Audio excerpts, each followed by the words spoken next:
السلام علیکم ورحمۃ اللہ وبرکاتہ۔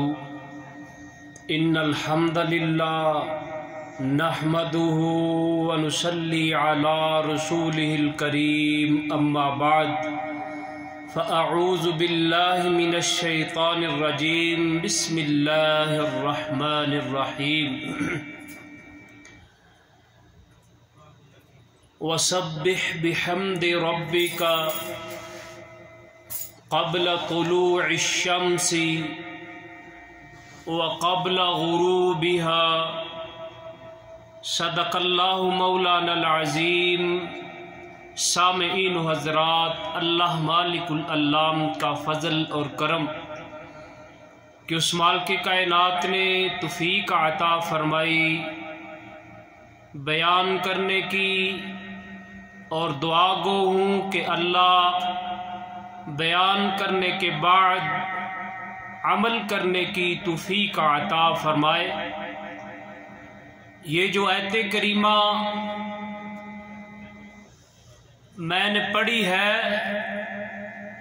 اس میں اللہ مالک العلام یہ کہہ رہے ہیں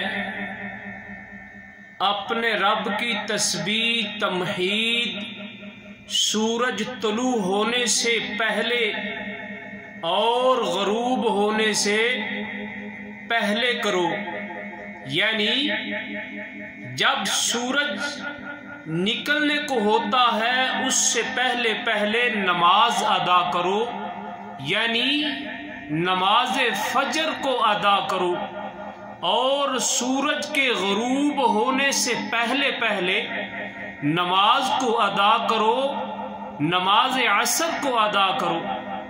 یہ قرآن پاک کی آیت کریمہ یہ سبق دے رہی ہے کہ اللہ مالک العلام کہہ رہے ہیں سورج کے نکلنے سے پہلے پہلے میری تسبیح میری تمحید بیان کرو، اور سورج کے غروب ہونے سے پہلے پہلے میری تسبیح میری تمحید بیان کرو، یعنی نماز کو ادا کرو۔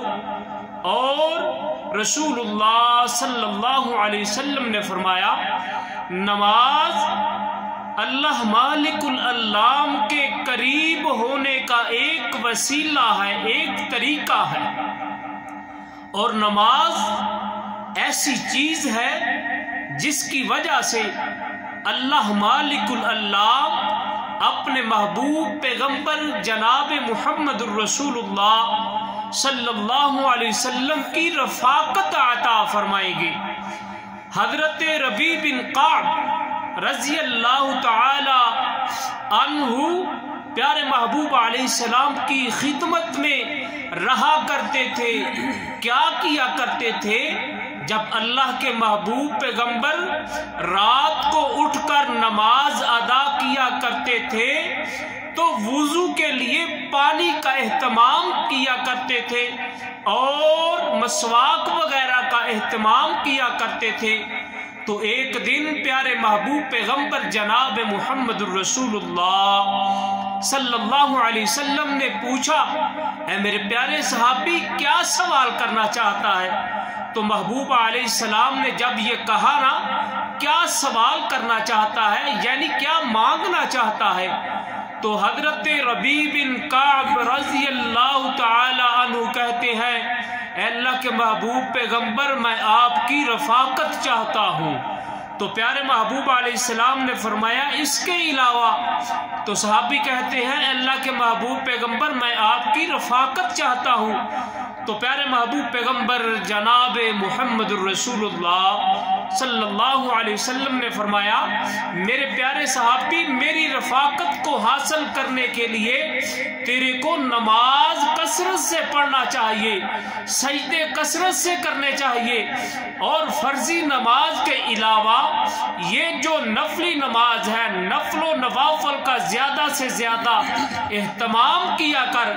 یعنی اس حدیث سے یہ ثابت ہوا جب انسان نفل و نوافل کا اہتمام کرے گا، نماز کی پابندی کرے گا، تو اللہ مالک العلام انسان کو قیامت کے دن اپنے محبوب پیغمبر جناب محمد الرسول اللہ صلی اللہ علیہ وسلم کی رفاقت، آپ صلی اللہ علیہ وسلم کی رفاقت عطا فرمائیں گے۔ ساتھیوں، صاحبوں، لائق احترام سامعین و حضرات، یہ نماز دل کا سکون ہے، اور نماز دین کا ستون ہے، اور نماز دل کی راحت ہے، اور نماز جنت کی چابی ہے، اور نماز اللہ مالک العلام کے قرب کا ایک ذریعہ ہے، اللہ کے دیدار کا ایک ذریعہ ہے، اور نماز اللہ مالک العلام سے ملاقات کا ایک ذریعہ ہے، اور نماز اللہ مالک العلام سے کلام کا ایک ذریعہ ہے، اور نماز معراج ہے۔ اللہ اکبر کبیرہ، پیارے محبوب پیغمبر جناب محمد الرسول اللہ صلی اللہ علیہ وسلم نے فرمایا، دل کا علاج کرنے والی نماز ہے، دل کو سکون دینے والی نماز ہے، دکھوں کا علاج کرنے والی نماز ہے۔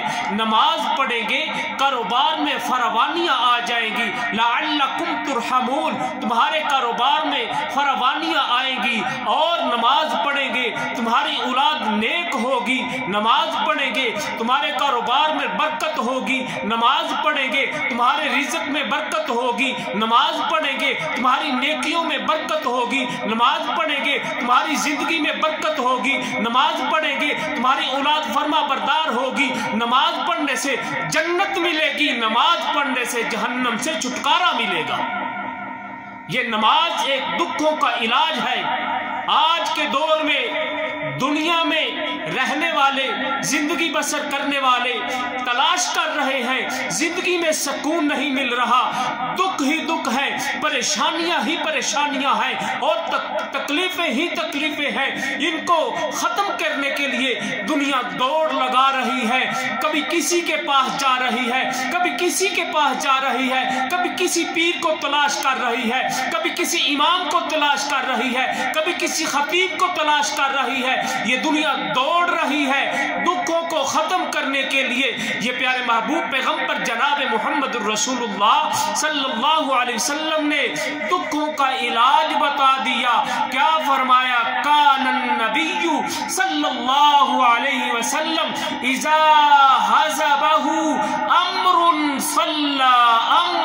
صلی، جب نبی کریم صلی اللہ علیہ وسلم کو کوئی کام پریشان کرتا تو آپ صلی اللہ علیہ وسلم نماز کا اہتمام کیا کرتے تھے، نماز کو پڑھا کرتے تھے۔ ساتھیوں، صاحبوں، لائق احترام سامعین و حضرات، جب بھی کوئی پریشانی ہو، جب بھی کوئی مصیبت آئے، جب بھی کوئی دکھ کا سامنا کرنا پڑے، جب بھی زندگی میں کوئی مشکل آئے، جب بھی زندگی میں کوئی مصیبت آئے، جب بھی زندگی میں کوئی کام پڑ جائے، جب بھی زندگی میں کچھ کرنا چاہو، جب بھی کوئی ارادہ کرنا چاہو، جب بھی کوئی کام پڑ جائے، تو وضو کرنے کے بعد 2 نفل نماز ادا کرو، مالک العلام سے دعا کرو، اللہ تمہاری دعا کو بھی قبول کرے گا، پریشانیوں کو بھی دور کرے گا۔ یہ نماز ایک ایسی چیز ہے، نماز اسلام کا ستون ہے، دین کا ستون ہے۔ اللہ اکبر کبیرہ، پیارے محبوب پیغمبر جناب محمد الرسول اللہ صلی اللہ علیہ وسلم نے فرمایا، یہ نماز نیکی کی طرف لے کے آتی ہے، برائی سے روکتی ہے۔ اللہ اللہ، سورۃ العنکبوت میں اللہ مالک العلام فرما رہے ہیں، ان الصلاۃ تنہا عن الفحشاء والمنکر، بے حیائی سے روکتی ہے نماز۔ جب آدمی نماز میں مصروف ہوتا ہے، نیکیاں ہی نیکیاں ہوتی ہے، رحمت کا نزول ہوتا ہے، رحمت ہی رحمت ہوتی ہے۔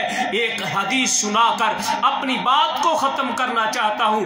پیارے محبوب پیغمبر جناب محمد الرسول اللہ صلی اللہ علیہ وسلم نے فرمایا، جب انسان نماز میں ہوتا ہے، جب انسان نماز کو پڑھ رہا ہوتا ہے، قیام میں ہوتا ہے، اللہ مالک العلام کے آگے جب کھڑا ہوتا ہے، محبوب علیہ السلام نے فرمایا، انسان کے گناہوں کا کیا حالت گناہوں کی کیا حالت ہوتی ہے.